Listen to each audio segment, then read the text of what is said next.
Welcome to week 4, the last week of Excel for the 99%. If you're here, you've done a great job and you're going to finish up strong. I'll quickly review what we did in the first 3 weeks before talking about what we're going to do in this final week of the course.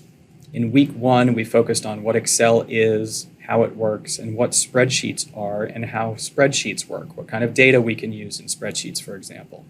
In week 2, we moved on to one of the most useful tools in spreadsheet programs, which is how we make plots and charts. In week 3, we moved on with more advanced material. How do we summarize data using equations and formulas and functions? Now in week 4, we're going to be pulling a lot of this information together. We're going to be moving on to pivot tables and pivot charts. Pivot tables are one of the most powerful tools in Excel. They can let you summarize and visualize data very quickly and easily.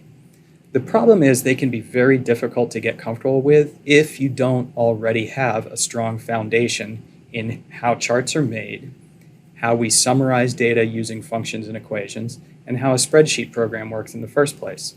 Now that you have this foundation, this last week of material is going to seem relatively straightforward, and you're going to be amazed how quickly you can do the kinds of things you were doing, taking more steps in weeks 2 and 3. Pivot tables and pivot charts are where you can really impress people with your Excel skills and where you can really feel power and control over your spreadsheet and the data that you have. This is where you're going to have a lot of flexibility asking and answering questions about the data that you have in your spreadsheet. When you're finished with this week's work, you're going to have a few assignments so that you can show everything that you've learned and see how much progress you've made. By the time you're finished with this final week of the course, you're ready to start using Excel for a whole bunch of different applications or continuing to learn more detailed information about Excel and other spreadsheet programs. Congratulations, you're almost there.